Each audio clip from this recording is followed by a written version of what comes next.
Hi, is this for the mastermind class? This is the Ignite class. Okay, yeah.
Welcome, Tim. Just giving people a couple more minutes to get on, and then I'll go through their accountability and introduce you.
All right, let's do our accountability.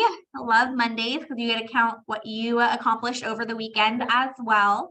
So we'll go through how many contacts you've made and if you've gone on any appointments or written any contracts. You want to go ahead and get us started, Michael? Sure. Yeah. Decently busy weekend. Had 2 showings, one on Friday, one on Saturday. And connections wise, I haven't made any calls over the weekend. Made a few this morning though. And I think future appointments. I have one on potentially Tuesday, I think it is. Yeah, something like that. Awesome. Great job. And Gary? Hello, hello. Am I there? Yep. All right. I didn't go on any appointments, but I have some showings that I'm gonna do Wednesday. 4 showings.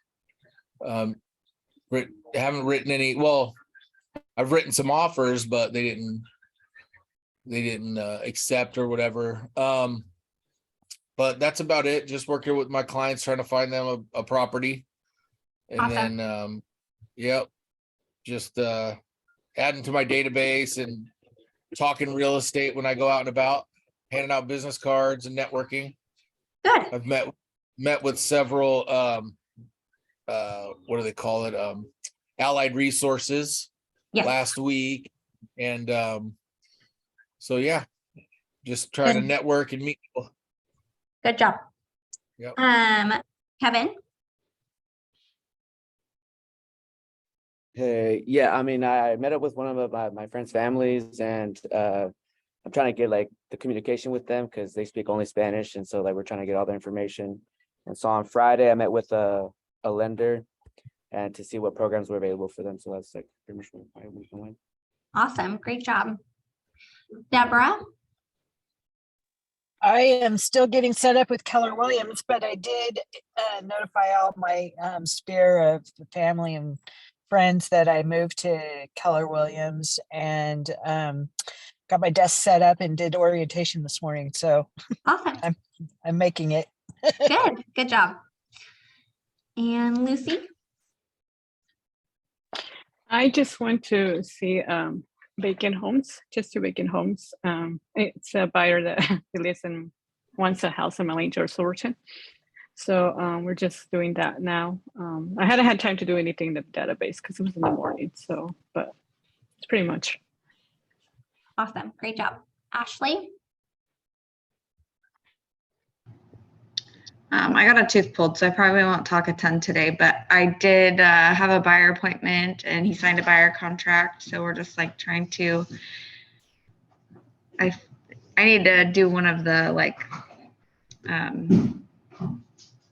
one-on-one meetings so I can know exactly what to be doing next for him, but we're waiting to hear back from the lender today. So Awesome. Great. And then, is it on, Lee? Yes. I just started, so right now I'm just trying to figure out what's going on with Keller Williams and everything. But Awesome. what I did this weekend was I just worked. So I worked at AutoZone part-time, and that's basically it. Great. Awesome. Good job. Yep. This will be the exciting time where you start telling everyone you got into real estate. Yeah. Perfect. Well, without further ado, I'm going to introduce Tim English. Timothy was the #1 buyer's agent for Keller Williams Capital City in 2020. He just recently got his principal broker's license and he launched his own MAO and here comes Amanda team in the Dalles, correct? Or Dallas. Dallas. Yeah. I always get those 2 mixed up. Yeah. Perfect. Well, I will let him take it away. You cannot learn from anyone better about winning with buyers since he has all the experience. All right. Well, thank you so much, Mara. I appreciate it. And we'll get going here. So today's agenda, as you can see from your handouts, we're going to move through how you become a real estate expert, lead generation, obviously leads to appointments and follow up and to transactions. So we're just gonna, on your page 3, I think you have a page like this. Does everybody have that?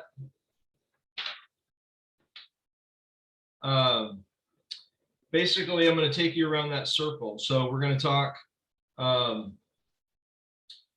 well, first we'll talk a little bit about how you become your local real estate expert. And then we'll talk about lead generation and where do you find these buyers at. So I'm just going to talk to you kind of straight from my own experience. It's some of the things that I've learned along the way. Just to give you a little bit of background, like for instance,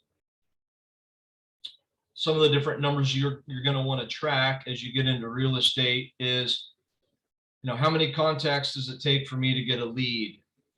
And how many leads does it take for me to get an appointment? How many appointments does it take for me to get a client? And then once I get somebody under contract, what does it take for me to get them closed? So it's kind of like we're working a funnel. So you've got a really big funnel at the top, which leads are going to drop into, and you want to be able to track those so that come next year, you've been in real estate a year or whatever, you're going to know what your conversion rates are. And that's going to be really important for you to be able to plan and know reasonably what kind of income you could expect from your effort. So I realize some of you are just getting started, some of you have got jobs and whatnot, but really take your numbers seriously. And I don't know what you're using to track those now. If they've suggested any different kinds of spreadsheets or services to track numbers.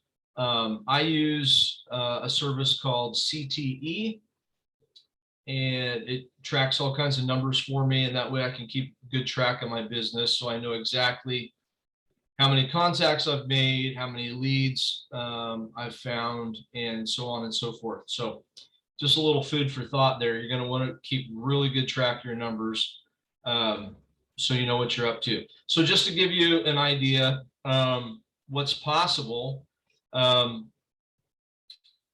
was originally on the McLeod Group network when I first joined and learned how to handle buyers there.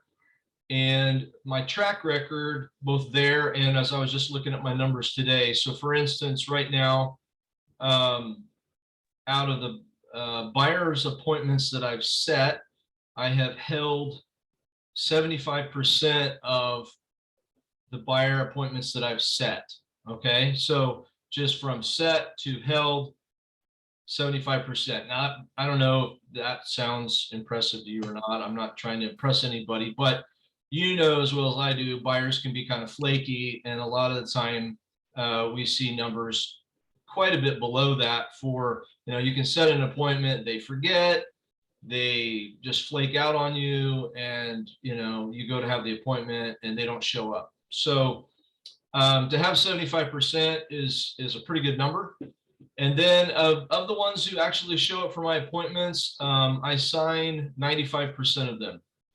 So, signing a buyer's contract is definitely doable. It's really not all that hard. It really comes from your mindset around how you handle the appointment. And so I'm going to show you some of those tips and how to do that so that you can have a high return on your time invested. All right. So becoming a real estate expert. What do we need to know that our family, friends, those in our community are going to look to us as a real estate expert? What kind of things do we need to know? Who would like to throw out? Market. Yeah, we need to know what's going on in the market. So where would you typically, what kind of trusted news source or website would you go to find that? TMO reports. Okay. TMO is going to be really key for knowing your specific market that you're in. how about just in general overall, like, you know, the whole US market, what's going on in the housing market? Maybe the Wall Street Journal, maybe an investment, you know, an investment group website.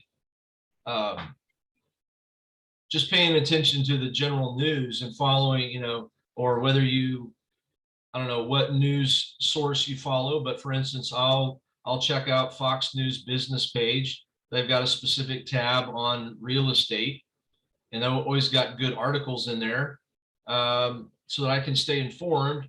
Sometimes I even post those. If it's one that I think is really beneficial to people, I may even share it to my Facebook page. So by putting out information that's not, you know, where I'm just trying to add value and share information with people, that helps people see me as a local expert. Hey, he's paying attention to what's going on in the housing market. Where else could you find some helpful data to show that you're a real estate expert? Your local MLS. Very good. Your local MLS. You are the winner. Let me, how many of you guys are familiar with Domus Analytics from the Willamette Valley MLS? Are any of you Willamette Valley MLS people? Or are you, where's everybody from? Eugene Regional MLS. Okay. Florence, Eugene. Oregon, so our Salem. MLS. Okay. Where? So I heard Florence and I heard Eugene. Where else? Rockaway Beach. Salem. I heard of Salem. Okay. Rockaway Beach. Rockaway Beach. Okay. I love that town, by the way. I go up and visit my sister up there. Okay, so I'm going to share my screen and show you what we have here in Salem. I don't know what your MLS has, but let's see, just share screen, and let's get this out of the way. Let's go over here. All right, so can you guys see my screen? You seeing the MLS? Shake your head. All right. So if I go to resources, I go to Domus Analytics.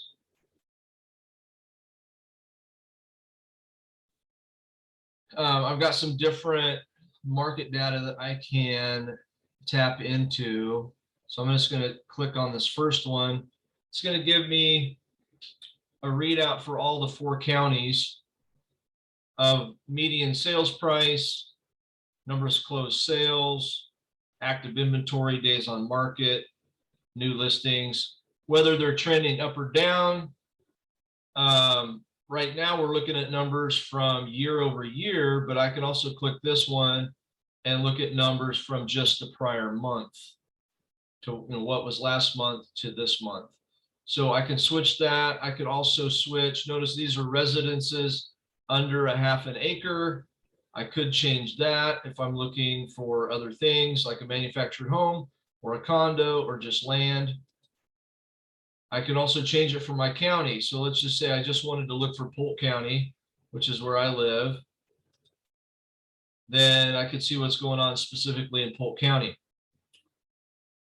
So again, I don't know what your MLS has, but this is a real handy tool for us here in the Mid-Willamette Valley, to where I can pull this up, have this as an open screen, make sure I'm reviewing this data at least on like a weekly basis. And that way, when I'm having conversations with people on the phone, then as it makes sense, I can add in little pieces of data to the conversation that shows that I'm informed and the person's local real estate expert, right? They're going to say, wow, you know, here's, you know, he knows his facts. So it's going to help you come across really smart and knowing what you're talking about. So that's one. There's another really cool one. This next one.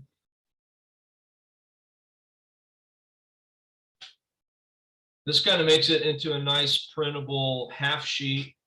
If you wanted to hand these out, both this graphic and the last graphic, a lot of times I'll copy these, save them, and put them in my monthly newsletter to send out to people.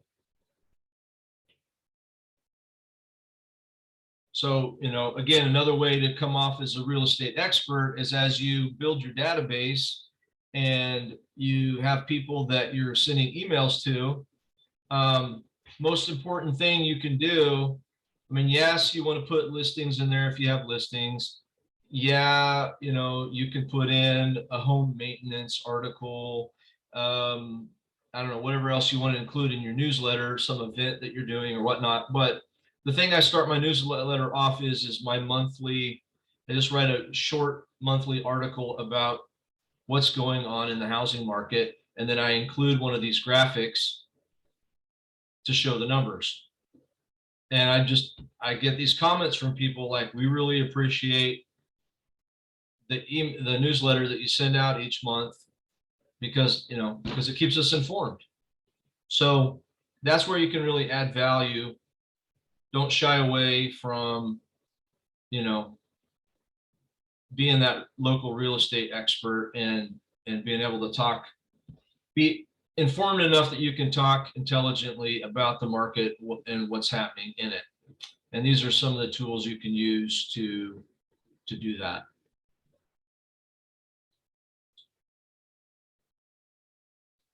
Okay. Any questions about that, or where you could find housing data or data on the economy?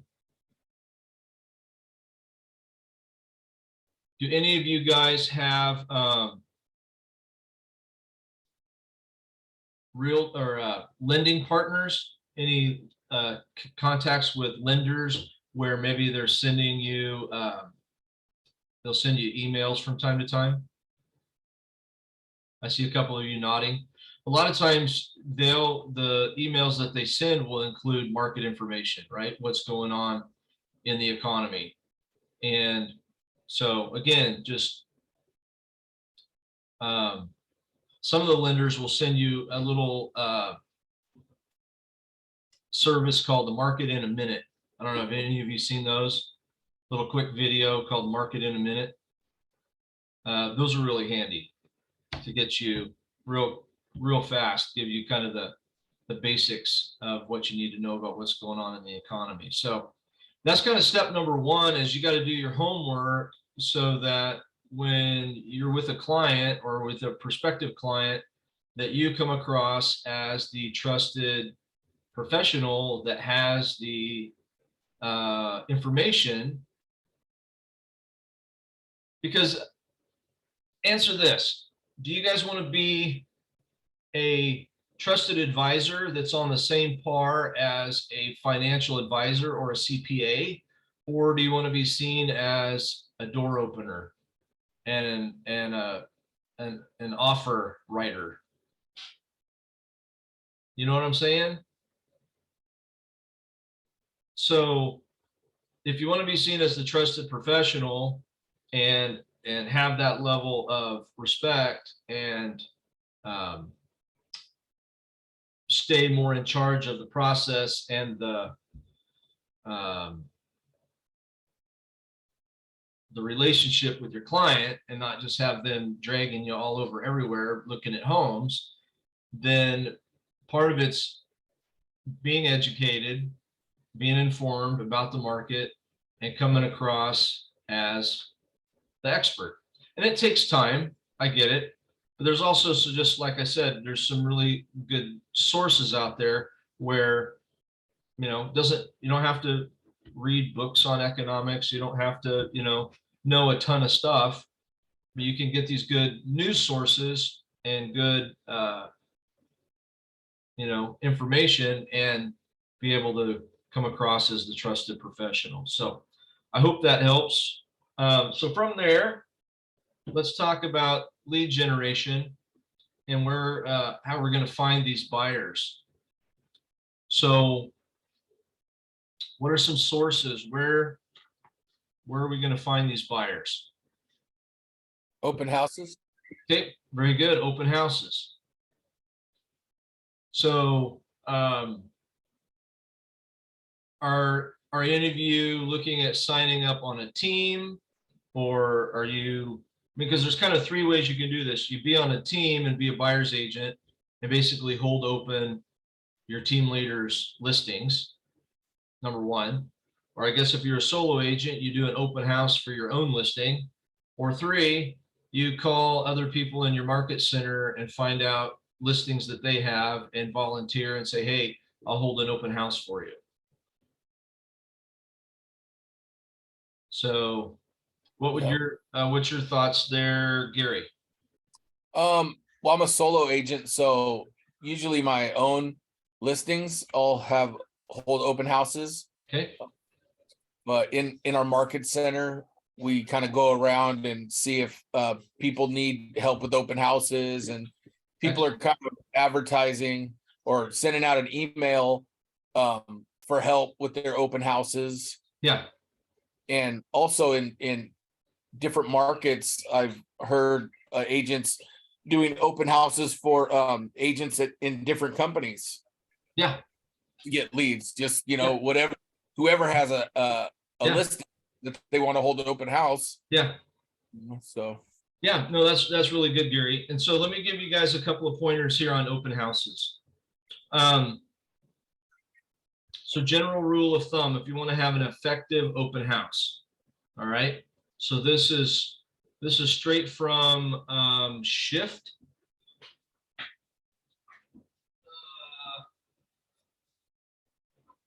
Let me see here. Let me give you the page number. All right, Shift page 71. Shift page 71. So they show 7 levels of doing effective open houses, and you need to do at least a level 5. Okay, so a level 5 open house is obviously a sign in the yard.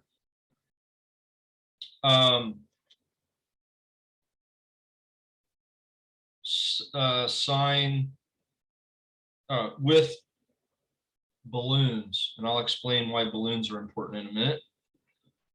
Directional signs at all the key corners, obviously helping people find the house. Flyers the week before.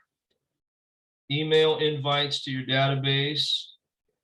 Posting the open house on websites and social media. And door knocking. Now they say 100 homes. Generally, I generally would do 50. So now let me talk a little bit about that, and then I'll talk about the kind of home that you want to hold open. All right, so besides all those basics of how to market it and make sure and get the word out, the reason you want balloons is because people see signs all the time and they drive right past them, and sometimes they don't even notice them. But if you get some helium balloons, balloons blow in the wind, and anything that's going to create movement is going to catch people's eye, and they're more likely to look at your sign. And it also makes it look like it's a special event instead of just a boring sign. So they look at the sign, they see the balloons, are like, wow, that's kind of fancy. Maybe I'll go check out this open house. Okay, so it's really inexpensive, not hard to do. Just get 2 or 3 balloons, and always just get the Mylar. I'll get a black, a red, and a silver, or a black, red, and white for Keller Williams colors, and put it on the open house sign. All right, so you get the word out, you do your invites to your sphere, you put it on social media, you make sure it's out through the MLS that you're having an open house. Now, if you're doing somebody else's open house, maybe it's another agent in Keller Williams, or it's from another brokerage, make sure you have a clear agreement that you get to keep the leads. You get to keep the list of the people that come through. All right. Whether or not they pay you or not, sometimes people will pay people a little something to do an open house. But regardless of that situation, you want to make sure that you're getting the leads. Okay. So you're already doing them a favor so that they look good in the eyes of their seller. But, you know, 2 or 3 leads is worth a lot more than getting paid 50 or $100 to do an open house. So make sure you're getting the leads. All right. So it's coming up the week of the open house. You're going to go out and door knock at least 50 homes and invite people to the open house. You got your half-page flyer. You're going to stick it in their door. If they don't answer the door, even if it's somebody that says no soliciting, is asking somebody to go to an open house soliciting. Negative. Correct. You're not trying to sell anything. You're simply acting on behalf of their neighbor who wants to invite them to the open house. So you can put something in their door. You can even ring the doorbell if you want to ring the doorbell. You're not soliciting. If you want to play it on the safe side, you know, what I'll typically do is, I know what it means when they say no soliciting. They're really saying, I don't want to be bothered. So what I'll do is I'll still put a flyer in their door. I just won't ring their doorbell. But it's up to you. Anyway, you want to do at least 50 homes in the area, because here's something to jot down. Whether it's your listing or your team leader's listing or whoever's listing it is, if it's a brand new listing and it's going up in a neighborhood, statistics show that within 3 months, there will be 2 to 3 more homes that go on the market in that neighborhood. Did everybody catch that? There'll be 2 to 3 more homes, and it's like simply a function of the power of suggestion. Somebody sees a sign go up and they go, oh, I wonder what the value of my house is. Maybe we should, you know, we've been thinking about moving. Maybe something's going wrong with the neighborhood and we want to get out too when everybody else is trying to get out. We don't want to be stuck here, or we don't want to, you know, they start to worry about what kind of neighbors they're going to have and all that kind of jazz. So you door knock the area and actually make contact with some of the neighbors. You'll be surprised that those might turn into listing leads for you in the upcoming months if you stay in contact with those people. All right. So that's a valuable way to lead generate as well. But anyway, you're inviting people to the open house. Now, how do you pick an open house that is a good open house? Here's what you want to do. Find out the median price of a home in your city or MLS or whatever. Okay, so let's just say the median home price was $400,000. So you want to do an open house for a house that is no less than $350,000 and no more than $450,000. Now here's the reason why. Most of your buyers are in the middle of the market. The farther you get to either end of the market, the bottom end or the top end, the fewer buyers there are. Does that make sense? Now, yeah, you could do, it might be fun to do an open house for like $1 million house. Okay, sure, that's cool. But how many people are really going to come through that house and actually end up turning into clients for you? You're more like, you're just getting the bang for your buck. You're better sticking to homes that are in the middle of the road, okay, in terms of price. So try to stick to the median price range, plus or minus 50,000. That's number one general rule of thumb. Number two, try to stick with brand new listings. that haven't been on the market for more than a week. Number 3, stick with listings that are in good locations. Okay. If you have a choice, try and find a listing that's at least a little bit more visible than, you know, buried in the back of some neighborhood where you got to put up 8 signs to, you know, find the place. Okay. So just try and use that as a rule of thumb as well of think about the location of the property, and is that going to be hard to find? Is it going to be a desirable location? I mean, on the flip side, you may have an open house that's right on a busy road, but nobody wants to live on the busy road, so they might not come to the open house. So just use your common sense to make sure that you're giving yourself the most opportunity to meet the most buyers. And that's going to be on a property that's in good condition, in a good location, in the middle of the price range. That's a brand new listing. That's going to be your top opportunity to have the best open house. Okay. So there's my tips on open houses. All right. Where else are we going to find these buyers?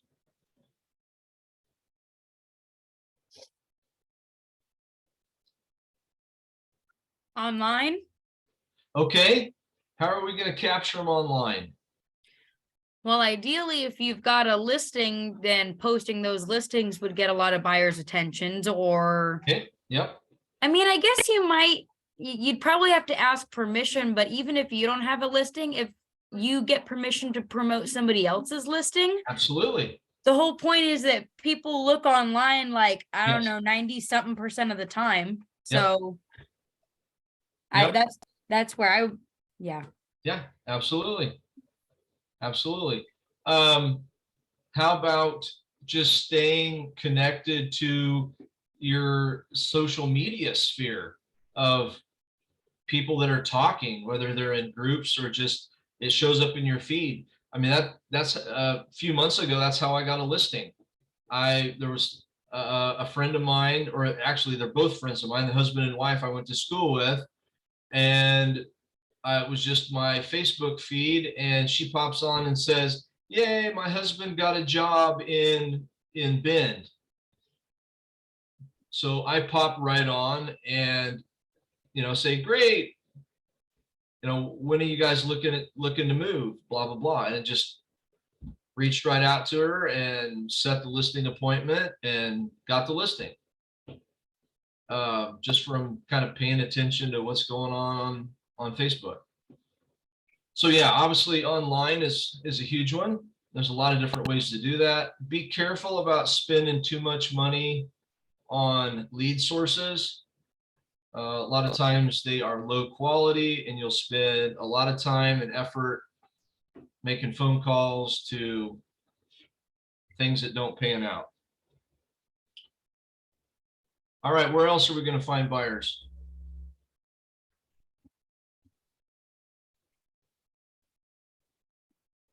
How about a really obvious one that's like right under your nose? Your database, your sphere. Thank you, Lucy. Mhm. Yes, your database, the people that you know, the people that already like you. So making those regular calls to them, you know, every month, every week, staying in touch with people so that when they're either thinking about selling a house, or they have a friend or a relative or a coworker that's thinking about buying or selling a house, they think of you because you stay in touch with them. And you know, when they have a conversation with you and real estate comes up, you're able to share a little bit about the market, and they begin to see you as this trusted professional that they feel comfortable referring people to. So yeah, absolutely. Your sphere is number one. So there's some amazing stats around that. Talking to your sphere, talking to your SOI, for every 12 people that you talk to in your SOI, you're gonna, on average, you'll find one lead. Talking to people that you don't know, it's 50 to 1. So would you rather go after leads at a 12 to 1 ratio or a 50 to 1 ratio? And it's funny how many people get it in their heads that it's somehow more awkward and difficult to talk to the people that they know, and they kind of set them aside and they go off to talk to people that they don't know, and you're going to do 4 times the work to find the same business that you would by talking to people that you actually already know. So that's the number one place to start. It's really just, if you boil it down to one thing, real estate, it's how many people do you know? That's really what it boils down to. How many people do you know? How many people can you talk to? And just trying to grow that number as fast as you can. So for instance, when I started in real estate 5 years ago, I think I started with 169 people in my database. Okay, so now 5 years later, I'm at 600 people in my database. I'm just continuing to talk to people, get to know new people, be involved in different organizations and in charities and civic organizations and your church and whatever, you know, or you're talking to somebody, you're sitting down with lunch with somebody and you end up going, you know what? Who do you know that I should know? You know, because they may go, oh yeah, you should know this person. They're a really influential person and they might not be looking to buy or sell a house right now. That's fine. Just get connected to them, take them out for coffee, because you don't know who they know. So it's all kind of about networking and again, getting to know as many people as you can and getting all of their contact information. Not being afraid to ask for the email address or the mailing address. So, all right, so we talk about Sphere, open houses, online.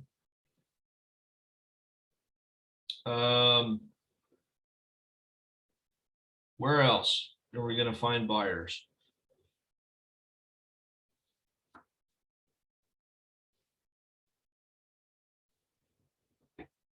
Allied Resources. Hey, there you go. All right, so what, explain to the group, Allied Resources, who are we talking about? You know, everybody who's like a professional who I've been talking to and meeting and going to coffee with, and lenders and title agents and escrow people and all of them. Yeah. Just, I'll send all of them an email. Yep. Yeah, no, that's excellent, Gary. Yeah, all those people are what we call Allied Resources, and you want to be taking those people to lunch or coffee on a fairly regular basis and staying really well connected. I've got a lender partner who has sent me 3 pieces of business just this year. It's been huge. So how many of you sent them? Oh my goodness, a lot more than 3. Right. Because that's, from what I understand, it's pretty rare for. Very rare for lenders, particularly. Yeah, lenders, just by the time they talk to people, they're generally already connected to a realtor. Yeah. But what was interesting in this case, she sent me 1 buyer, but the other 2 pieces of business were actually listings. Oh, nice. She had a person that called her up because he wanted to sell his house, and all he remembered was she did his refi like 4 or 5 years ago, and she referred him to me. Nice. Again, so it goes back to the relationship, right? You know, keeping that like why would she pick me over so many other people that she could pick in Salem, Oregon? But I've developed the relationship with her over the past 5 years, you know. And then she ran into another person that was in banking, and they were talking about selling their house. And she said, yeah, you need to talk to Tim. And they're like, Tim, man, that name sounds familiar. Oh my goodness, I went to high school with him. So then I got that listing. So, you know, it's all about making it's about relationships, you know. It's about reaching out and building that network of people that you become top of mind. So, all right, So well, very it'd be good. Go ahead. memorable connections. So what's that? Said it'd be safe to say make memorable connections with these There you- people, there with you your go. ally sources. That's So right. you Yeah. are top of mind. Yeah, absolutely. Absolutely. Okay, so that's where we're going to find them, by, you know, consistently making contacts. I've got a little formula up here on my wall, if you will, of calling through my database every month. I know people in Keller Williams will talk about connecting with your database quarterly.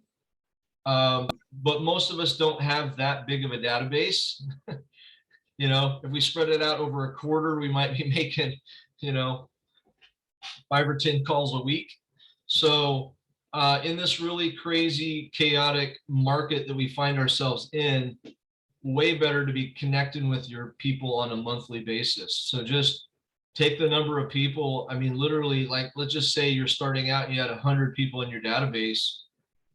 You got 20 work days in the month, and that's literally 5 calls. Okay, 5 calls a day, and you go through your database in a month, and they will feel way more connected to you, and you will not be bothering them.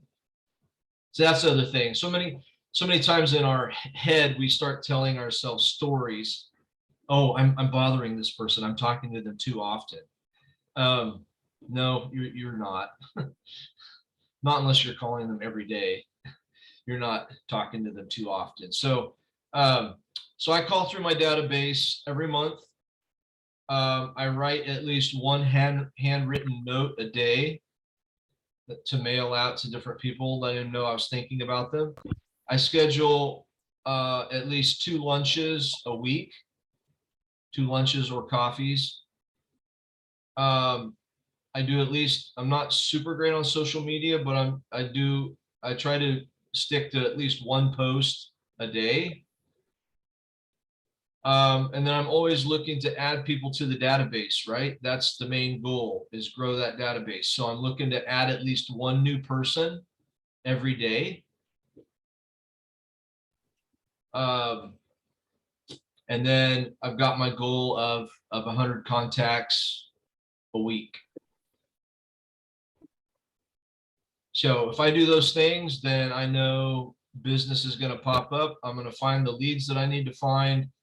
And from that, I'm going to be able to set the appointments I need to set to make the income that I want to make. Any questions about that? Tim, could you go over that list you just kind of Sure. said? You go to lunch once a week. Yeah. Okay. So I'm calling through my database every month. Number 1. Number 2, 1 handwritten note per day. So 5 notes a week. Number 3, at least 2 lunches or coffees a week. I like that. Right? And at least 5 social media posts each week.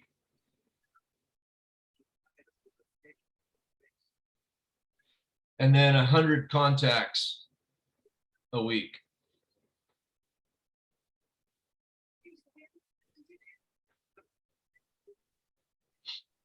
So I find if I'm doing those things, then the appointments, the leads and the appointments pop out, and and I'm in business. So I hope that's helpful. All right, so we find a lead. What do we do with them? Right? You get all excited. Oh my goodness, this could turn into a piece of business, right? So let's talk about how do we handle these leads and make sure that we don't miss opportunities. What kind of questions do you need to ask this potential? Well, first of all, let's define a lead. What is a lead? Anyone want to take a stab at that? How do we define a bona fide lead? Someone who's ready to do business. Okay, somebody that's going to buy or sell within the next 12 months. Okay, so doesn't count if it's, they're 2, 3, 4 years out, right? But anybody that's we have a relative, not that they just said, oh, I'm thinking about it, but like they have a definitive plan. You have reason to believe within a reasonable doubt that they are going to buy or sell within the next 12 months. That is a lead. Okay. So what do we do with that lead? Are you guys all using Command? Are they showing you how to use Command? Yep. Okay. So you stick them in Command and create an opportunity. Right? And you get them on a smart plan where you're following up with them. Let's say that they say they're gonna, you talked to them this last week and they want to buy in the spring. All right. Well, if they're, first of all, I would talk them out of buying in the spring and I'd say, well, you need to buy right now because interest rates are going to go up. But 2, let's just say they had a good reason for why they needed to buy this next spring. And that was the agreed upon time. When should you follow up with them? As soon as possible. Well, let's just, you had this conversation, you made a connection. We're heading into Thanksgiving and Christmas, and they're not going to buy till, say, April. I'm probably going to follow up with them in January. I'll say, hey, after the holidays, I'll give you a holler and just touch base with you and see if anything's changed. And they go, okay, great. So then I put a task in Command that on January 2nd, I'm giving them a call. Hey, hope your holiday season was great. Did you have a good time? Where'd you go? Who'd you have over? Make some small talk. Hey, are you still thinking about buying this spring? Yeah, I'm still thinking about buying this spring. Okay, great. So, again, you're going to set another time for when to follow up with them. So you're going to say, hey, so here's what I found. About 2 months out, you want to be getting ready. So do you have a lender in mind? Have you gotten pre-approved yet? No, we probably haven't. Okay, well, I've got a great lender partner. And when it's February, I'll give you a buzz and, or after you've done your taxes, right? They're going to have their taxes back. So maybe I'm calling them March 1st after they got their taxes back, and I can get you to a lender, we get you pre-approved, and then we'll be able to schedule a consultation. So if they're buying in the spring, and let's just say again, that's a hard and fast, I don't know, something's happening in their life that causes that to be the right time for them to buy. You don't necessarily want to go ahead with a buyer consultation, because you could be wasting your time because they're not even necessarily pre-approved, and you might not know enough about their financial situation to know if they're really an A buyer. Does that make sense? So it just depends. I mean, it could be another scenario where a person says they want to buy in the spring, but after asking them some questions, you realize they're just kind of putting it off because maybe they feel like their life's too stressful right now. Well, I might push them to at least get pre-approved. You know, can I get you to my lender? And that way we could kind of answer the financial question and find out if it makes sense for you guys to buy right now. You could find out where you're at, how much you qualify for, what your monthly payments might be, you know, and kind of let that be the determining factor. A lot of people will say, oh, okay. So that way you can get, you know, you're trying to move them forward and say, let's get that financial piece figured out. And then I'll follow up with you in a week. You set a time to follow up with them. And that way you put a time parameter on it. They're going to take the next step. You follow back up with them. Then you can have that conversation around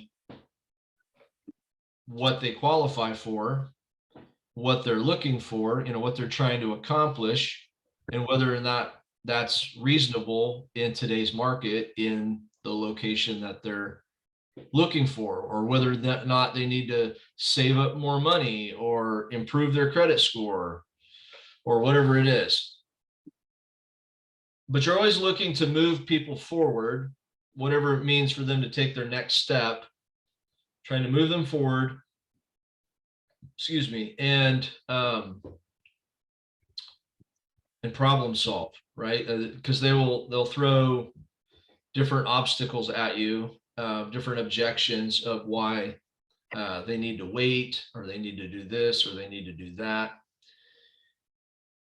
And so one of the big things I learned early on is they'll tell you certain things, and it's not that they're necessarily lying to you, but one of two things is going on. Number one, they're just trying to put you off, like we all do to store clerks when they ask if they can help us and we really don't want any help, right? We're in the store, we're going down an aisle, and the clerk says, can I help you find anything? And what do you say? No, thank you. I'm good. I'm just looking. Well, you wouldn't be in the store if you weren't wanting to buy something. You're not just in the store to look, right?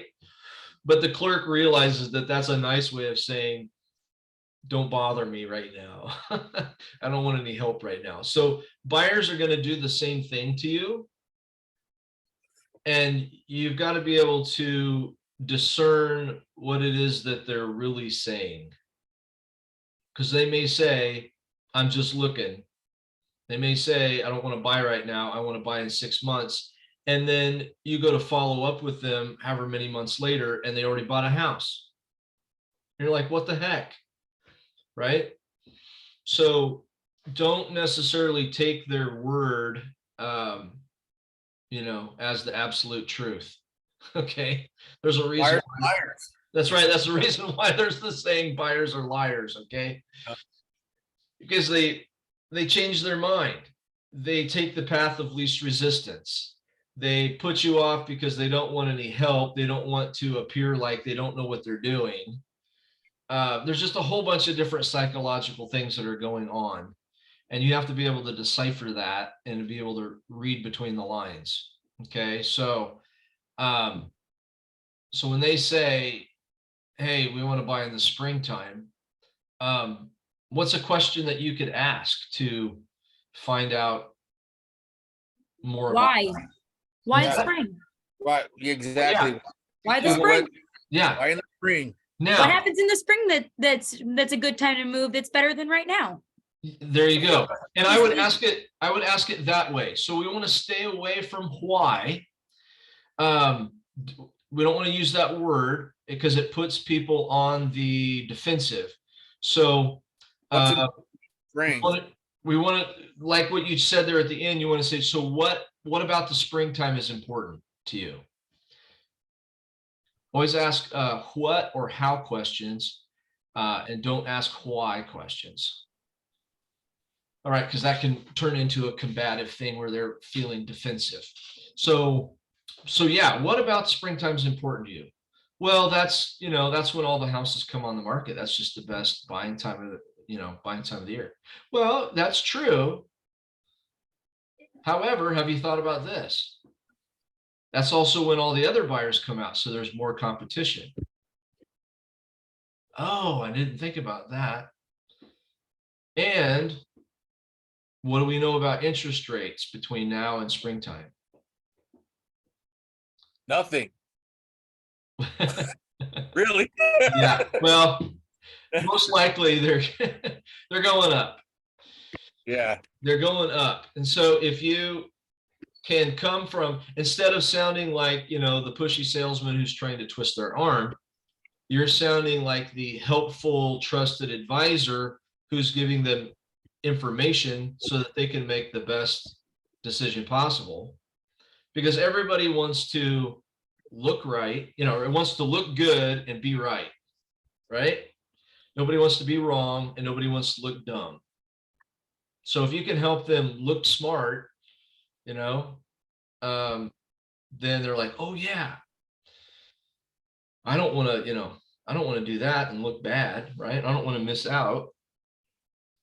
So I, you know, I would probably come back to them and say something like, you know, first you always acknowledge what they have to say so that you don't sound like you're trying to argue with them or like they're wrong, right? So, well, you certainly could buy in the spring. That's when a lot of people buy. However, have you thought about that? That's exactly the time when a lot of buyers do come out, and so there's more competition. And you might know, you know, from talking with them what price point they're looking at. So particularly if they're in the lower part of the market, they already understand, you know, that part of the market is going to be more competitive than the top end. And so again, you're genuinely trying to help them. You're saying, hey, here's something to watch out for. Things are going to be more competitive then. And have you been paying attention to what the Fed said about raising interest rates? So, you know, I don't have a crystal ball, but everything in the economy tells me that interest rates, you know, and then what you need to do is do a little bit of homework, have your mortgage calculator and start being able to talk numbers. Like, do you realize that if the interest rate just goes up 0.5%, you know, for that home that you're looking at 400,000, well, that just raised your monthly payment. You know, I don't know, I'm picking numbers, right? So that raised your payment like, you know, $200 a month or $300 a month. And they go, really? So you're trying to, again, give them information. You don't try to argue with them. But if you know your numbers, you can be able to throw out something like that, say, you know, in all likelihood, you know, it could go up a full percent. And a full percent, oh my goodness, that's going to cost you thousands of dollars.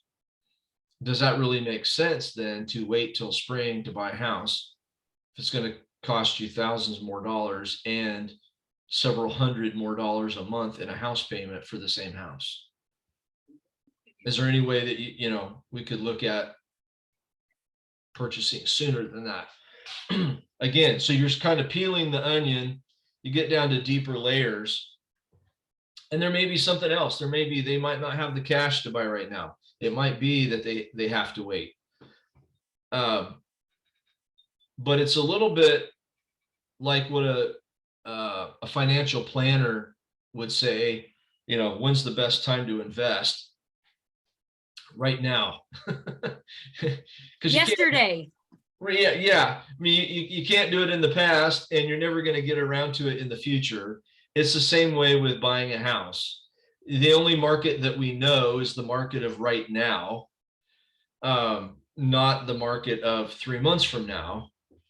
So the best time to buy is right now. It always is right now, no matter what the market is, because we don't know what the market's going to do in the future. So that's always a guess. It's always a risk that you're taking versus dealing with factors that you actually know in the market of now. All right, so we're setting an appointment. So let's, I want you guys to throw out some questions. What are some questions that we need to be asking this potential buyer lead so that we know whether or not they are an A buyer? what their motivation is, what their time frame is. Okay, very good. Very good. And they actually said that that's one of the earlier questions you want to ask. You want to get to that question as quick as possible by just asking what is their timeline? Because their timeline will tell you a lot about how motivated they are. Does that make sense? Oh, yeah. Yeah. So they say, hey, I need to buy in 3 months, or I need to buy now, or yeah, I'm thinking about buying next year, but I'm not in a rush. Okay. This is somebody who's not super motivated. So what could be a follow-up question to that kind of person who's trying to tell you that they're not in a rush?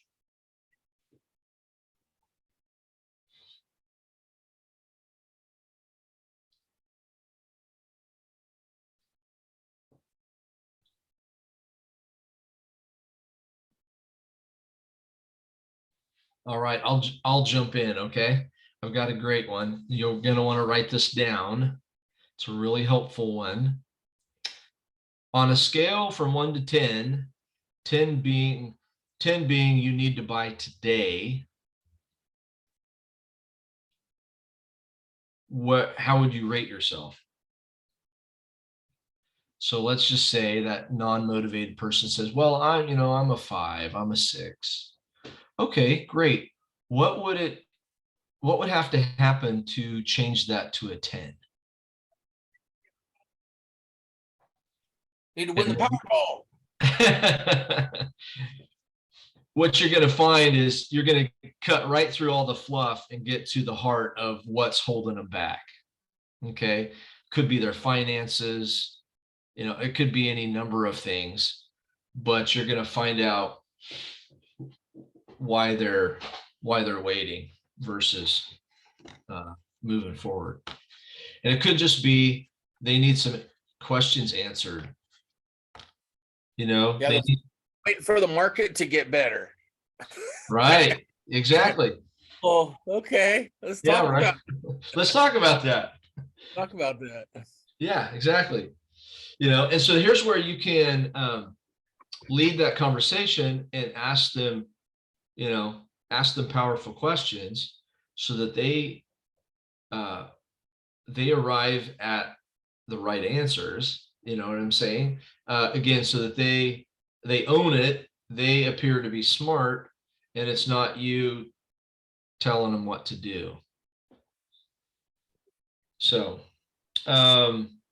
okay, so let me just walk down a few more things you want to make sure and get down. Obviously, well, how many people have heard of the, oh, good grief, it's escaping my head.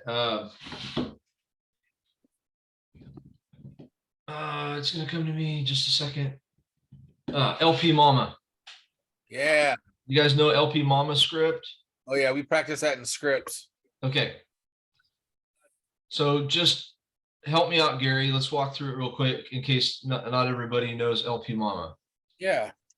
All right. So if I have the LP Mama written out to the side, LPMAMA. Bam. Yep. Boom.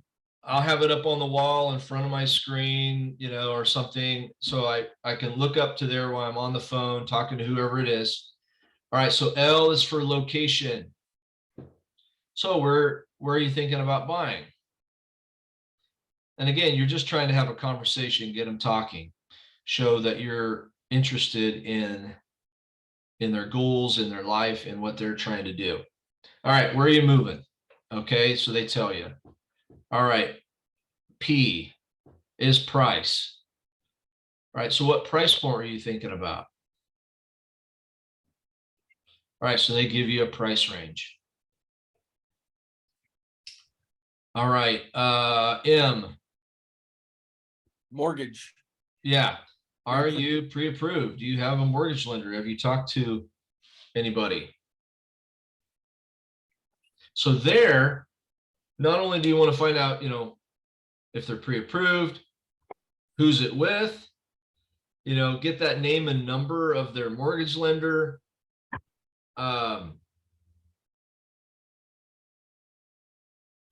then the follow-up question to the mortgage piece is, and this can be a little bit touchy, so I generally ask it this way.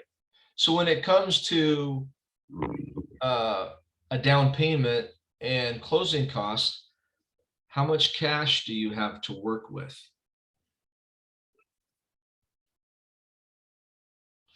So hopefully by this point, in asking a few questions and giving them a chance to talk a little bit and get to know them a little bit better, some people, if you get to the money part too quickly, they're gonna feel like you're invading their privacy, right? yeah.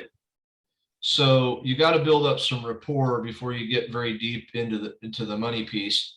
But you definitely want to know how much cash they have to work with, because at least in the competitive market that we were in, man, if they didn't have a decent down payment plus some extra cash to throw at an offer, they were not a viable buyer. And now we're working in a different market. I get it. But you kind of want to know what their buying power is and whether or not they're a legit buyer. So you're going to need to ask the cash question. And again, I think kind of a non-threatening sort of way to do that is just to say, how much cash do you have to work with when it comes to down payment and closing costs? Can anybody explain for me closing costs? Because a lot of buyers, especially if they're first-time home buyers, do not understand what closing costs are, and they will ask you. So what are closing costs, and about how much money would a buyer need to have for closing costs? Isn't it about 1%? It's actually closer to 3. It's about 2.75. So I just kind of give them worst case scenario and always round it up to 3% of the purchase price. Oh, that's right. That's earnest money is the 1%. Yeah. Yep. You're exactly right. Yep. All right. So what are closing costs? This nebulous term that we use, closing costs. What are those things? Anyone? That's title insurance, fees, title fees, escrow fees. Yep. I'm not too sure. Yeah. No, you're on the right track. So it's all of the title and escrow fees. It's their loan origination fee from their lender. Okay. It's all of the insurance and taxes that the escrow company is going to collect up front. That's the biggest chunk of it right there. So it's all of those things rolled in together. And it tends to be somewhere just under 3% of the purchase price. So again, you want to make sure that you have a mortgage calculator on your phone. So when you're in that house and they're saying, yeah, write me an offer, I want this house.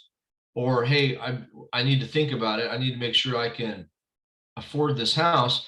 You can pull out your mortgage calculator, plug in the numbers, and be able to show them, hey, here's what your monthly payment would be. Here's how much you need for a down payment. Here's how much you need for closing costs. So a lot of the title companies will have apps that you can put on your phone. So like I've got one from, I don't know if you can see it. Let's see if I can point to it right there. My little app right there from Fidelity. Fidelity one? Yeah, I have that one. So, I mean, most of the title companies have them. And if you connect with one of their escrow officers, they'll send you a link to download their app. But make sure you have one of those because it really, really helps. You don't, I'll tell them, straight up, hey, these numbers aren't going to be exact down to the penny, but it's going to be pretty close. And, I'm not trying to pretend to be your lender, but I also don't want to feel like my hands are tied on having to wait for a lender to come back with numbers for my client when I can reasonably calculate those within a few dollars just by using the app. So that's a really handy tool to have to be able to kind of solve that dilemma with your client. Okay, so we did L, P, M. All right, then we go for A. A is agent. Are you working with another agent? Or actually, you probably don't want to use that word. I would just say, has there been anybody else that's been helping you find a house? You know, they're going to say no, or yeah, there was this one agent, blah, blah, blah, blah, blah. And then I would just follow up and say, so were you happy with their service? So it's a follow-up question. Or you could say, did you sign any paperwork with them? You know, 9 times out of 10, they're going to say no. And if they didn't sign any paperwork, they're fair game. So I would not shy away from working with buyers, even if they say they're working with somebody. Again, sometimes that can be a front and not necessarily be the truth. So I may even have a follow-up question. Oh, so what agent are you working with? You know, so they're either going to give me a real name, or they're going to, oh, well, I forgot.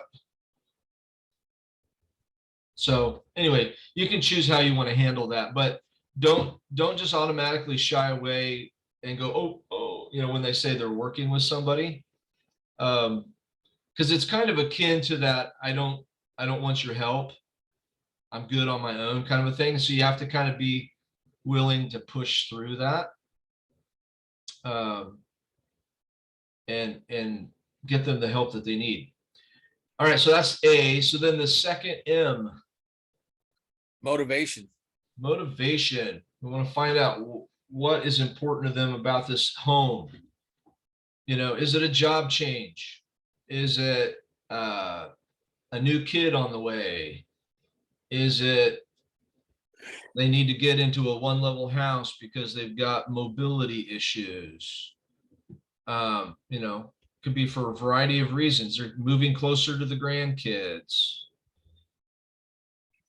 But you want to find out what this move is about and what's important about it, so that you can bring that home when they start to waffle, or when they start to be afraid, or whatever it is. You can remind them of their motivation and how you're there to help move them forward. So you want to find out what's important about this move. And then lastly, the last A is appointment. You're going to set that appointment. So here's a great closing statement. So you've asked them all these questions, you've diagnosed their situation, you've determined that they are indeed a viable buyer, and you're wanting to move forward with them, and you want to set the appointment. So Gary, I'm gonna use you as my buyer, okay? Yeah. All right. So Gary, you know, I really appreciate you spending some time with me today, answering my questions. So here's what I recommend that we do, Gary.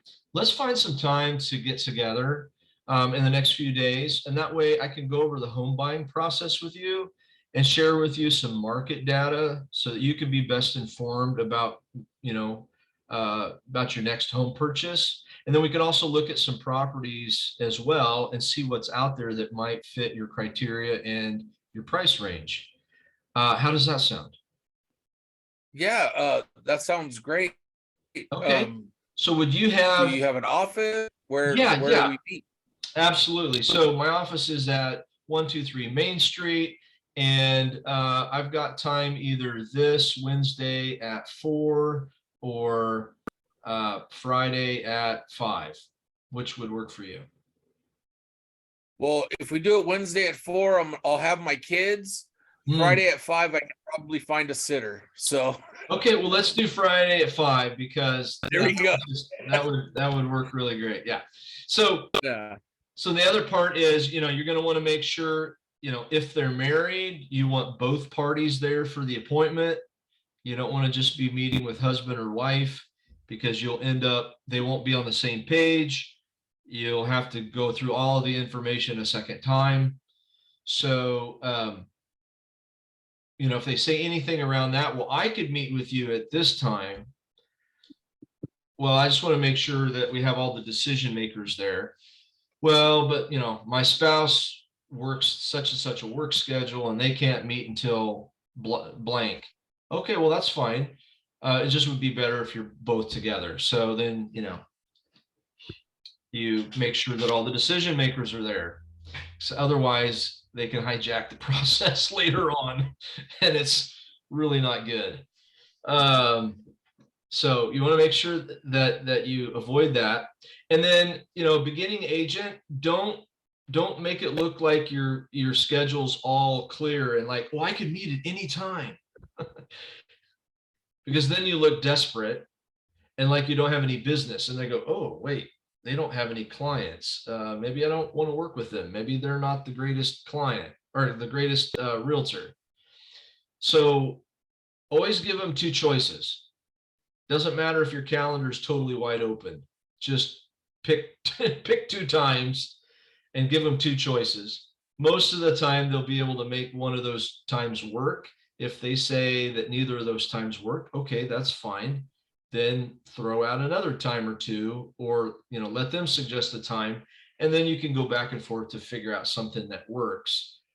But it will give the impression that that you keep a schedule, and that you have a schedule, and you have things to do, and that your time is important, and that you're not, you know, they don't get the idea that they can just be wishy-washy about showing up to an appointment. So in other words, you want to just by like asking all of those questions, it's kind of like when you go to the doctor's office and you get checked out by the nurse. What does the nurse do? Well, what are your symptoms? And they listen to your heart, and they put a light in your ear, and they check your temperature, and they weigh you, and they measure you, and they do all this preliminary information, and then they put their little chart in the little holder for the doctor when the doctor comes in. So in that role, it's kind of like you're being the nurse.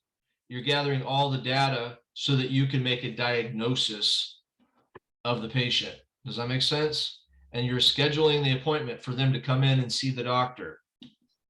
So just remember that you're the professional and you're the doctor. Okay, so they come in to your office or to your market center, wherever you're meeting clients at, and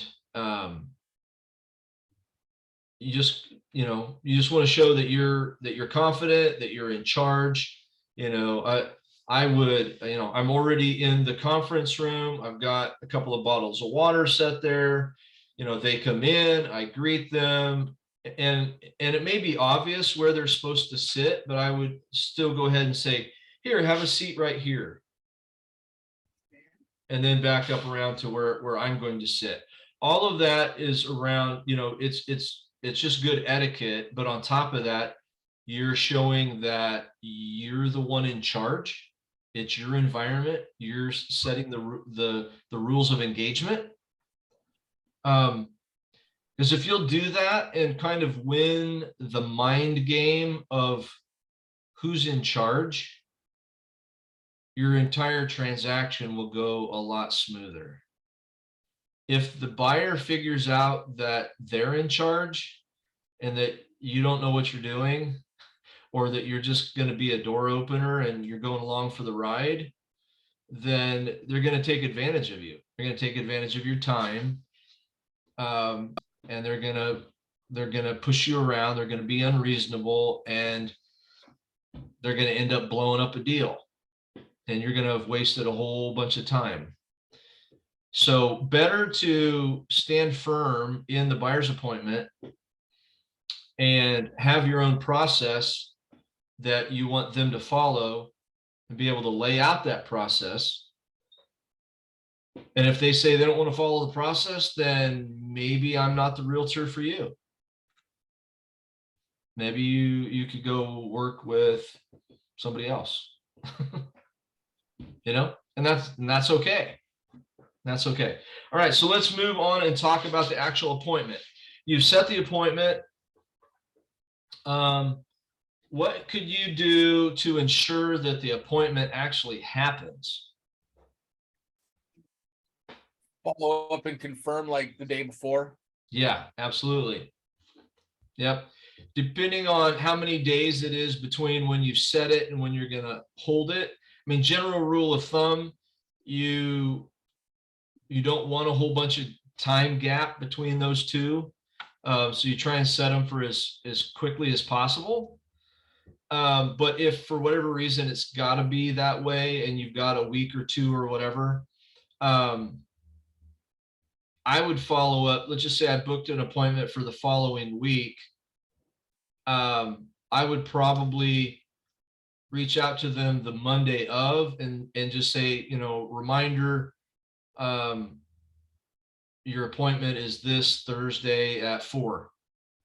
And then I'd probably follow up with them the morning of and with like a text and just say, reminder, appointment this afternoon at 4, just confirming that we're still good for that appointment.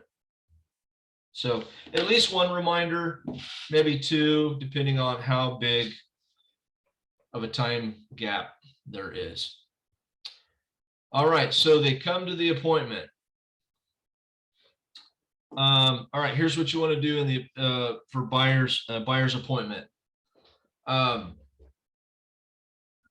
When they sit down, first you're gonna just do some small talk, right? You're gonna just build some rapport, ask them some questions, get to know their family a little bit, and you guys know the FORD acronym. Oh yeah. Yep. So talk to them about friends and family, occupation, recreation, dreams, and goals.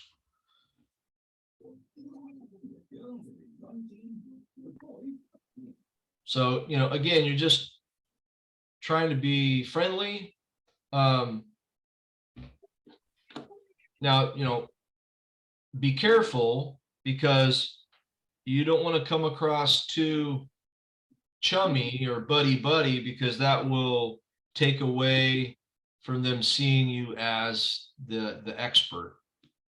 Okay, so be friendly, ask good questions, show that you're generally interested in them, but don't get too buddy where, you know, every time they share something, you have to share a story too. And, oh yeah, and you're trying to build this, you know, rapport to where it just gets sidetracked and it begins to look like it's more about you than about them. So just make sure you're careful not to do too much of that.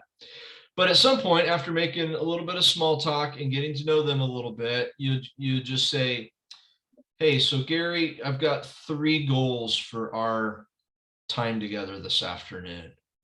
Number 1, just wanted to get to know you and your family a little bit better, make sure I understand exactly what your real estate goals are and the kind of house that you're looking for. Number 2, I want to share with you my home buying process and how I help people get homes, you know, as quick as possible for the least amount of money as possible. I'm also going to share some market statistics for you so you know what to expect when we get out there and find you a home. And then if all of that looks good and you feel like, hey, we can work together, then number 3, I've got a little bit of paperwork for us to fill out, and then we can look at some homes online and find the ones that you might be interested in going to take a look at. So I've outlined the meeting up front by my 3 bullet points.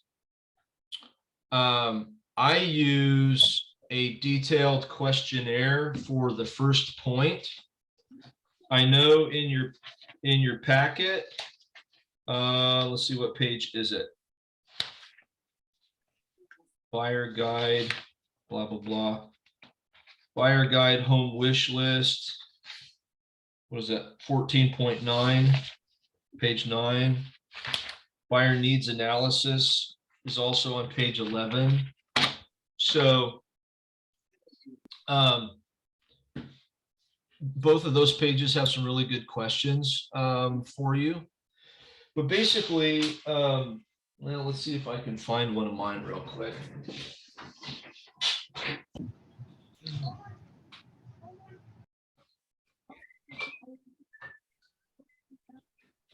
I put on a pad.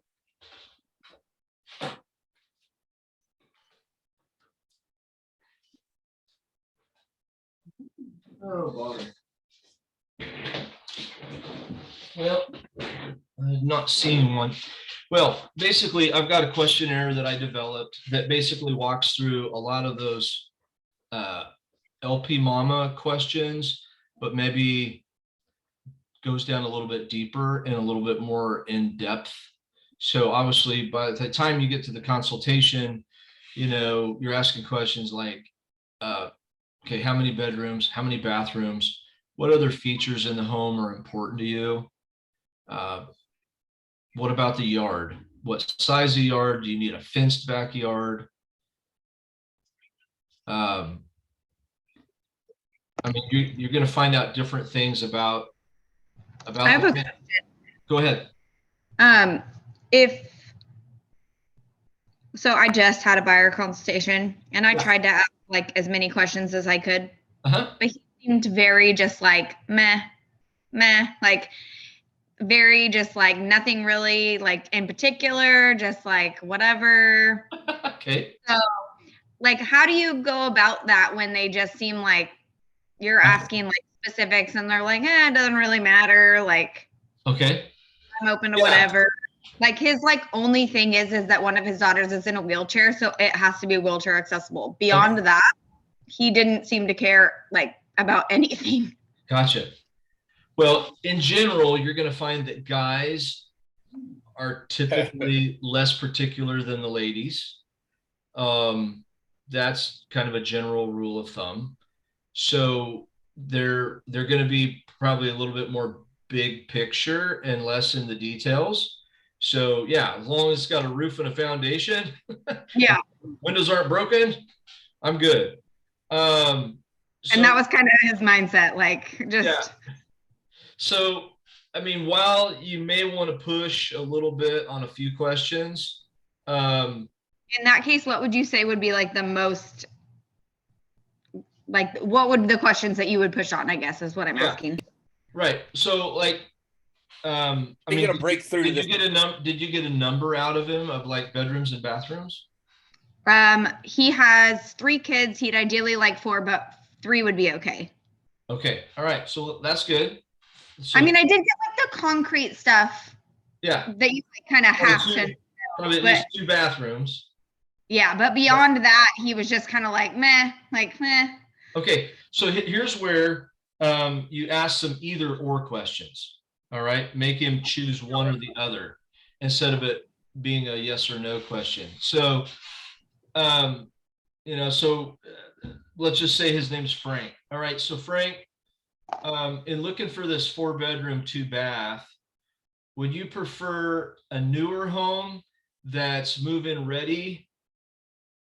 You know, and maybe in this newer home, it might be a little bit smaller because it's in nicer condition. Or would you prefer an older home that might need some updating, but it's, you know, it might be bigger with like, you know, a bigger sized lot? I did ask if it was a home that like would need to have like a wheelchair ramp already to like get to it. Say it has like 2 front steps or something along the lines. And he said that he was capable of putting that in, but didn't want to do anything else to it really beyond that. Gotcha. Okay, well, that's a clue then. He realizes that it's not realistic for him to expect that there's a wheelchair ramp in whatever house he's going to buy. He's willing to do that, but he doesn't want a bunch of projects. Yes. So then, yeah, so if he says that, so then I would say, so would it be fair to say that we probably should be looking at a newer home that's in, a little nicer condition to make sure that you don't have a bunch of home projects? Yeah, sure. Okay, think great. so. So then, you're going to jot that down on your paper, because that's a big clue, right? It's if we bring up a bunch of homes on the screen, or we're trying to line up showings or see if he's interested in this or that house, we're going to know, hey, we need to be looking for homes that are newer and don't have so many projects.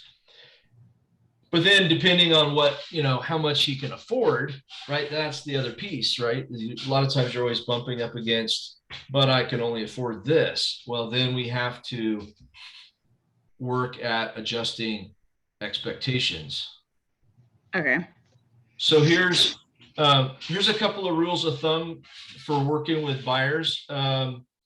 A couple tricks of the trade, so to speak, that I found really, really helpful. So I might say, to this buyer, so when we get out there, if we don't find what you're looking for, you have 3 choices. There's only 3 things that we can change in real estate. Number 1, we can change the location of where we're looking for the home. We can look in a different neighborhood. We can look in a different city or a different county. Number 2, we can change the price point. Or number 3, we can change the home itself, or our expectations around what kind of home we can buy for the money, is essentially what we're saying. And here's how I use that. So again, so here's some tricks to the trade, and they work amazingly well. I would tell you that probably around 70% of the time, I would have a buyer's consultation. I would be going out the next day or within 2 days on a home tour, looking at any number of homes from, say, 2 homes to 6 or 7 homes. At least 70% of the time, I would have a buyer want to write an offer on my first time out. And we just do one and done. Boom, write the contract, get her under, write the offer, get it under contract, and I'm done. On to the next client. What would it sound like if the location that he's looking, there's like 3 houses? That are possibilities? Well, there's 3 houses that came up in that area for the 3 with a minimum of 3 bedrooms, but 2 of them had multi-levels. Okay. But the main level was like where everything was, and it either had like a basement area with additional square footage or like a loft style additional square footage. So, and was he open to that, or what? I didn't ask that question because I hadn't looked prior to like going over that, and I just got it. I mean, that was my first buyer thing ever, so I am so brand new. I just Well, I feel like I'm failing forward. I'm just you're doing great. You're doing great. Absolutely, you're doing great. So yeah, especially if they have a child in a wheelchair, then obviously accessibility and mobility are big issues. So yeah, that would be kind of be follow-up questions. Are you okay with a 2-story house? Are you okay with a house with a basement? Which level do you want this child on? And all those kinds of considerations. So yeah, those are all really good follow-up questions to have. I don't think I asked enough questions around that. Okay. I maybe should have asked more questions, but I didn't really know what to ask. And so I just kind of stuck with like, oh, then we probably need like a 1 level, or, like minimal steps and whatnot. Right. But area is just so small that what's available is, I mean, there's not like a whole lot to choose from. Sure. And So that's I going to be guess, true. That's going to be true for most buyers. There's not a whole lot to choose from. Now there's more to choose from than there used to be. There used to be either nothing or maybe one house to choose from. And now I'm finding that there's, 3, 4, 5 things to choose from. So here's what I'll do in the buyer consultation. I move through the 3 parts. I ask as many questions as I can to get as accurate a picture I can so I can diagnose their situation. By the end of that conversation, I have a really good idea of how strong of a buyer I have, how motivated they are, and what they're realistically going to be able to do in today's market. So then I naturally transition then to probably beginning to share some market statistics, what we're seeing out there in the field, what homes in that area are going for. Are they going for 100%, 99% of asking price? I'm beginning to help them set their expectations so that I don't get out there and help them find the right house, and then they want to write an offer for $30,000 below asking price. Right?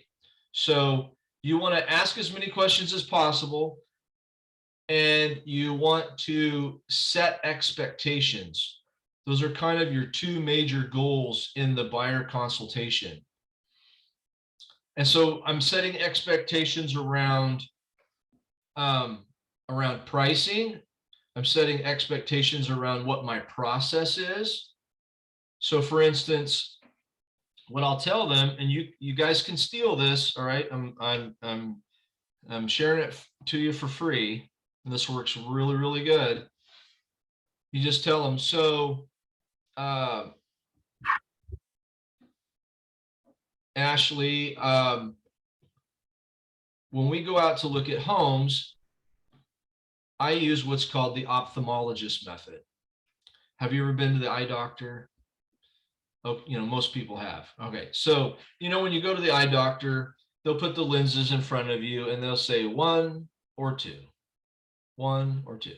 So when we go out and look at some homes, we'll go into the first house, we'll see the house. And at the end, I'm going to ask you what you liked about the home. Now, notice I didn't say what you liked or didn't like about the home. I'm not interested in what you didn't like. I just want to know what you liked. Okay? Because we don't want to get them talking negatively. All right. So we're just going to not even go there. We're just going to ask them what they actually liked about each home. So what did you like about the home? Oh, I loved the kitchen. I liked the bedrooms were good size and whatever else they liked. Okay, great. Then we're going to go into house number 2 and do the same thing. And then Ashley, I'm going to ask you, if house number 1 and house number 2 were the only 2 houses that you could choose from, which house would you choose? And the reason I'm going to do that, Ashley, is not to try to force you to buy one of those 2 homes. So you can kind of take the pressure back off. Hey, I'm not trying to be a high. Sorry, I only heard what you just said. My cat just brought a bird inside and I had to get it out. Okay. Wow. Okay. Yeah.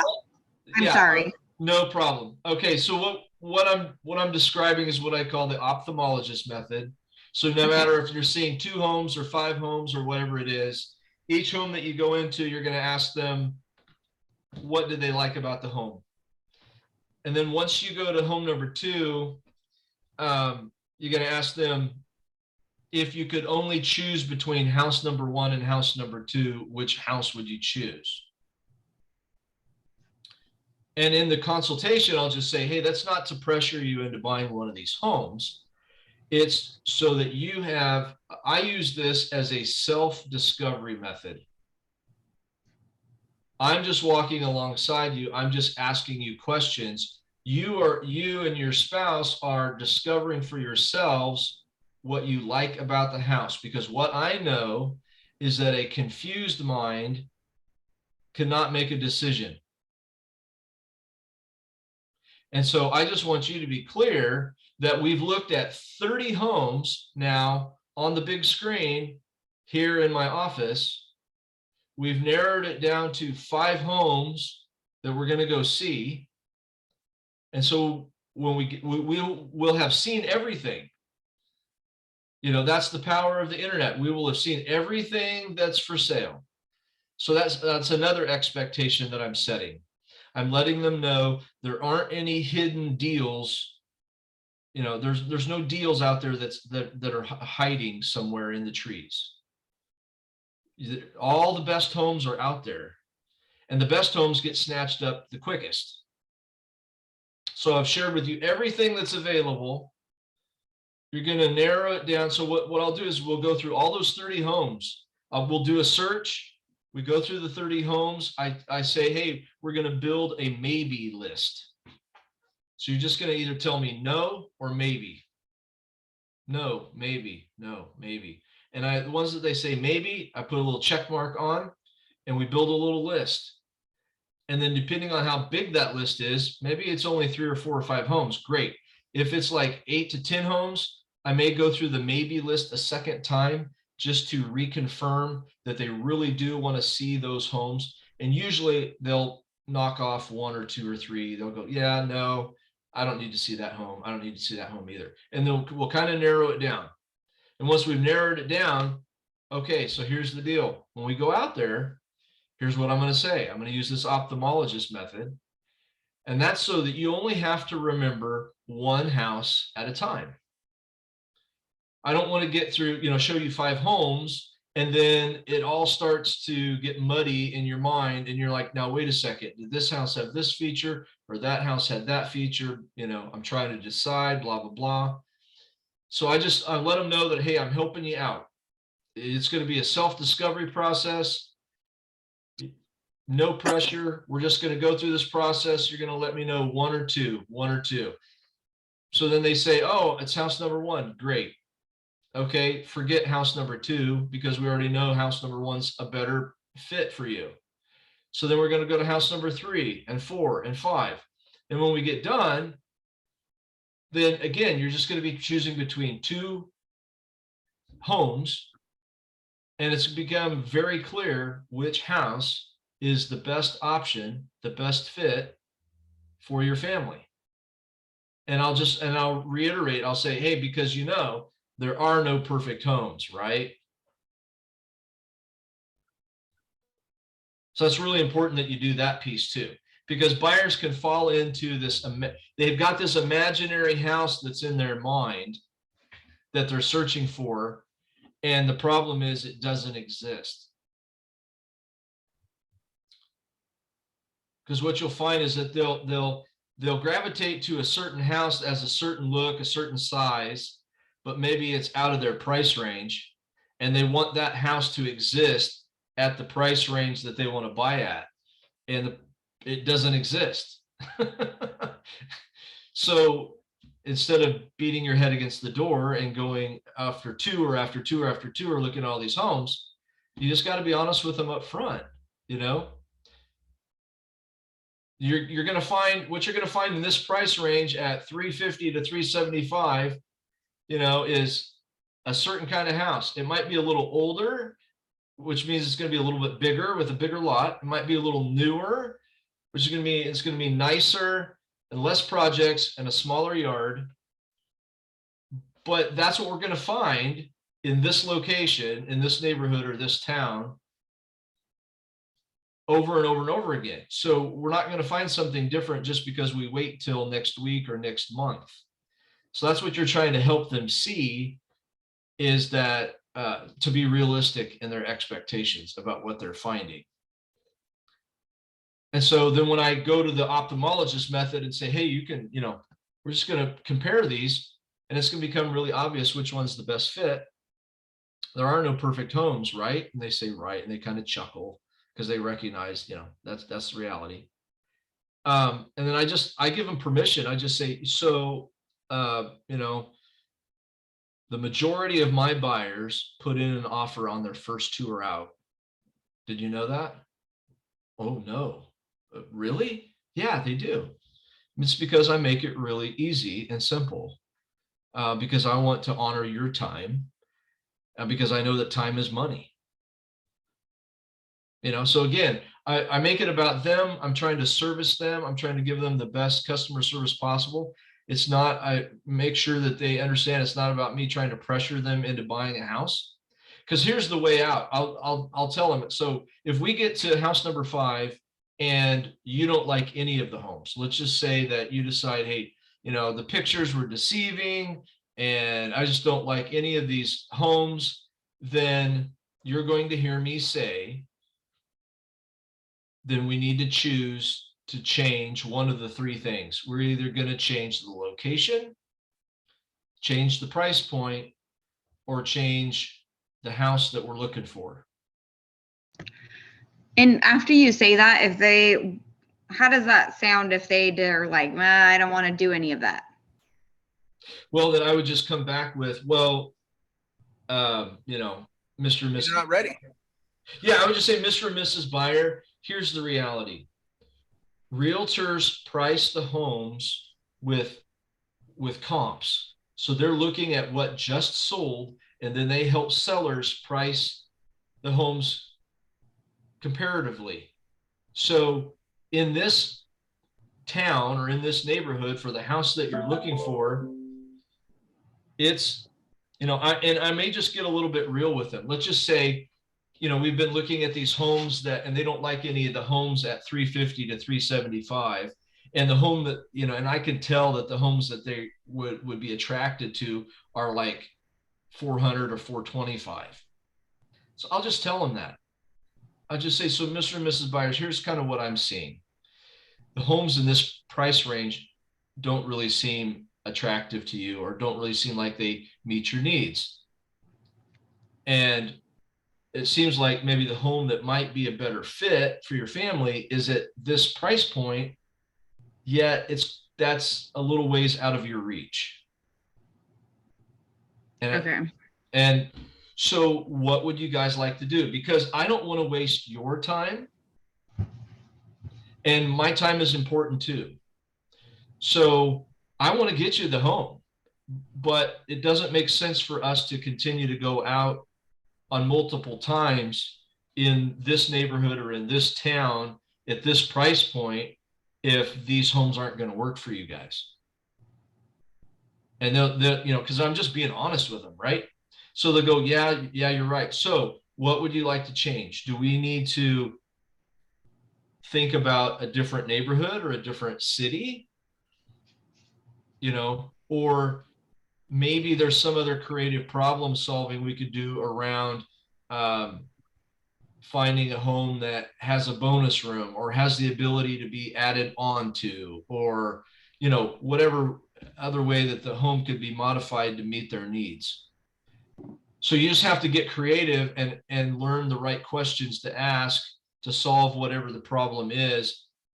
Because if you don't, you're just going to keep banging your head against the same wall and they're not going to buy a house. And then eventually they're going to think that you're a bad realtor because you didn't find them a home. That's my worry, that there isn't a home available for my buyer. And I just don't want to seem like I don't know what I'm doing when what is available of what they said they wanted. Sure. Kind of doesn't exist. Yeah. Well, it may or may not exist. And that's where you're going to have to decide, is this person realistic in their expectations, or do I need to help them adjust their expectations? So thankfully, I don't think that they're too set on having expectations really, other than possibly maybe needing to look outside of the location that they're wanting to find what they're looking for. Right. So that's where you can show that you're the expert by saying, so it looks like we may not find the home that you're looking for in this location. What about such and such a town? Or, where do you work? How far are you willing to commute? Have you thought about this town? Have you thought about this neighborhood? Do a little bit of research and see what other possibilities are there in these other areas. And if it I think looks like, if there are possibilities, then call them back up and suggest those so that you show, hey, I'm working, that you're working for them and trying to problem solve. I'm kind of thinking that I have a friend who was going to sell in the summer. I'm like, her house might be good for him, but how do you be like, hey, you need to move soon because I've got someone who wants to move into your house. Yeah. Well, I mean, there are situations where that happens and those are possibilities, but I would steer clear of like trying to be too much of a matchmaker. Exactly. Yeah, I don't want to do that. Right. And just be more like, try to find the area, the neighborhoods or the towns where it looks like there's more homes that might fit this person's needs for the price that they're wanting it to be. Okay. Yeah. So we just got a few minutes left. Let me close with a few more things. All right. So we talked about the consultation. You've got your 3 points. You got the ophthalmologist method and how you can use that to be, if you practice that seriously, you will be able to close more buyers more quickly and get them under contract by just using a really easy method like that. Takes the pressure off for you. You don't have to be, a crafty salesman or have any fancy pitch. You're just going to say, here's what to expect. Here's the method that I use. It really helps buyers. It saves them a lot of time. And then just go out and do it. And so when you actually follow through and do what you said you were going to do in the consultation, they learn to trust you and they see it as a game and they just follow along and play along with the game. And at the end, you're just going to say, so is there any reason why we can't do some paperwork? And you'll be amazed at the number of people who will actually say, well, let's put in an offer. So then you can, coach them through the offer. You write up the offer. We don't have, just don't have enough time to cover all of it, but hopefully that will give you enough information to win the buyer and get them to the table and get them in the car and be able to go out and write an offer and get an offer under contract. In our last 4 minutes, let me take any questions that you guys might have about what I shared so far. Yeah, Sandy. What was the, I think I must have missed it. I know the last 3, LP, Mama. Oh, What's yeah. the Okay. LP? Yeah. So L was location, P was price, M was mortgage, A is agent. The second M is motivation, and the last A was appointment. Okay. Yep. Thank you very much. You bet. And you can type that in and there'll be sheets on the internet that'll say LP Mama that you can just print off and put up. Thanks. On That's your helpful. wall room. All right. Anyone else? And the ophthalmology thing? That was perfect. that was something that my team leader came up with. I don't know that it's anywhere on the internet. Amazing. But it works. I'm telling you, it really works. It's an analogy everybody can relate to. Yeah. It's very simple, very easy to use. And so again, you're trying to craft that you have a proprietary process because you're the expert. Right. And to be able to say, hey, majority of my clients put in an offer on the first time out. Number 2, I'm going to show you all the homes. We're going to see them right here on the screen, and we're going to narrow them down to the ones that you're serious about. And then, 3, confused mind, can't make a decision. So here they are. It's a very simple self-discovery process. We're going to get to the end, and you're just going to know that, hey, you've seen everything, and this is the best option.